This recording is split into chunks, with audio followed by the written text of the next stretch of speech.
Rob, let's talk about the lowest level asset protection structure that somebody can form. Probably the easiest, the least expensive, but also the one that provides the least benefit. I mean, still some benefit, some marginal benefit. Some benefit, and particularly well suited for domestic assets. Right. And that's setting up a domestic LLC, essentially, from where you are, setting up a limited liability company in your domestic jurisdiction where you live. Clearly, if you have the option to, if you own a restaurant, run a coffee shop, something like that, I mean, you have the choice of how do you own that asset. You can either own it yourself personally, or you could own it through a company, through a limited liability company.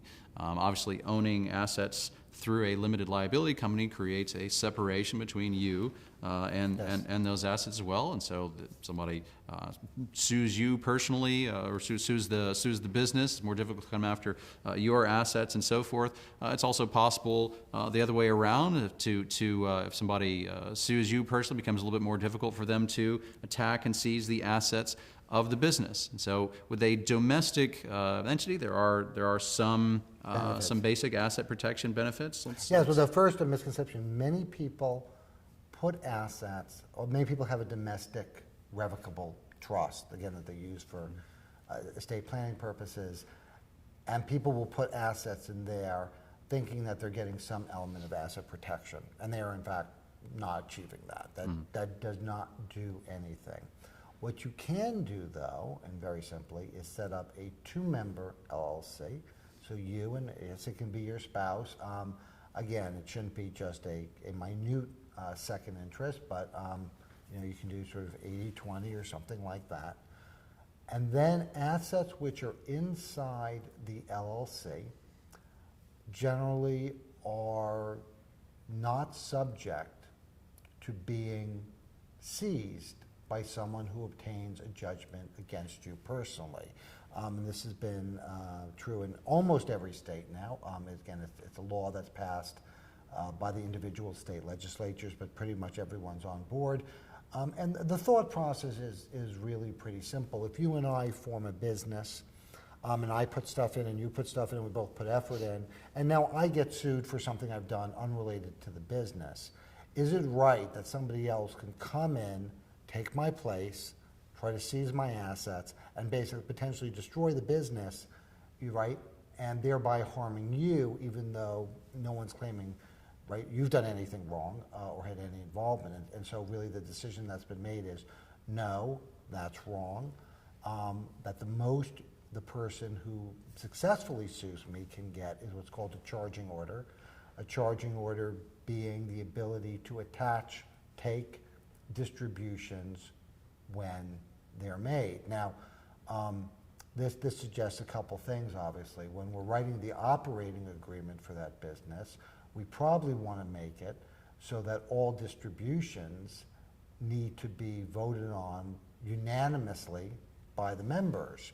So this guy takes my interest, right? He can't the get interest any, in your distributions. The interest in my distributions, but he can't get any distributions unless you say okay. Right. Right. So now, so the likelihood of that ever happening is zero. Right. The other thing that we've talked about is if the judge has actually awarded him my membership interest, then again, potentially he is treated as the owner of that interest for federal income tax purposes.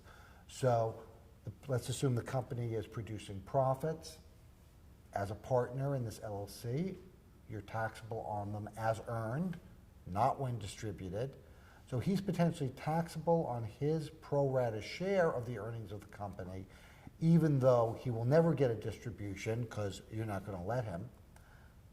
And so, again, we end up in a situation where if we put most of our assets into this LLC and someone is thinking about suing us, we let them know what the situation is, and they realize that they're likely to end up, even if they win, perhaps worse off than they are.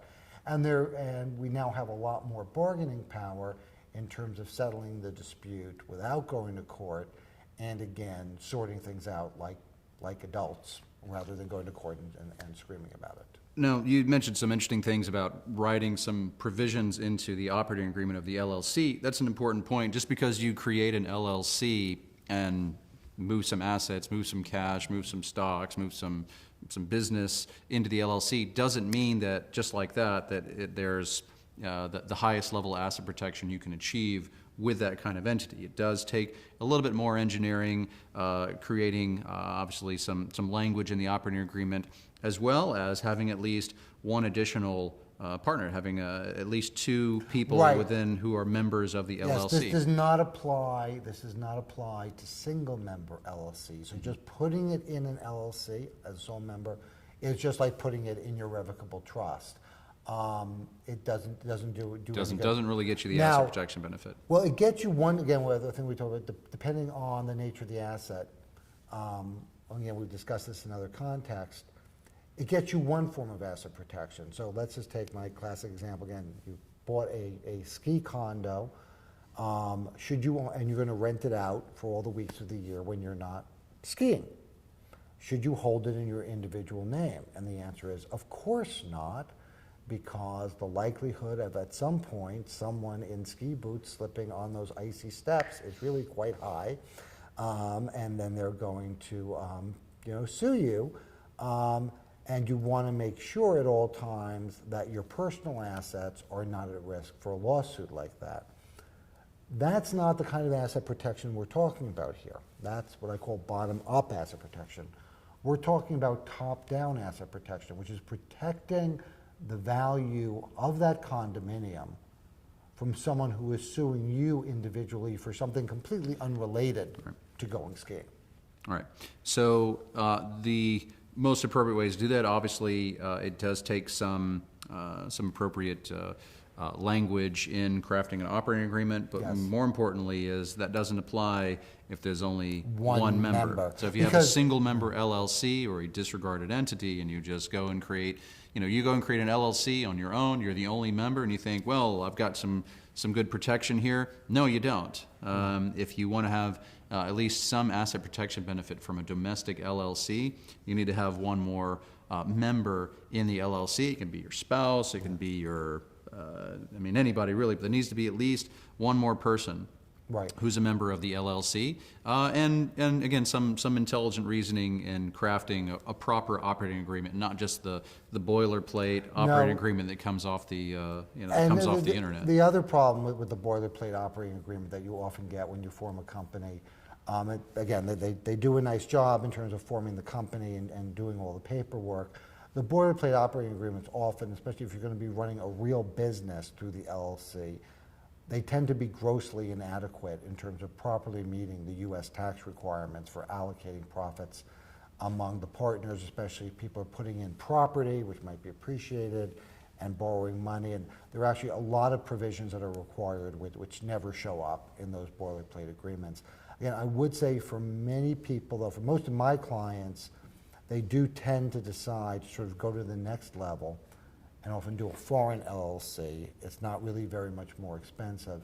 But again, for purely domestic assets, and this could include your home and various bank accounts and other things, it can be a great way, a simple way to get a significant level of asset protection against most of the kind of ordinary day-to-day situations where you could be at risk. Great. Thanks very much, Rob.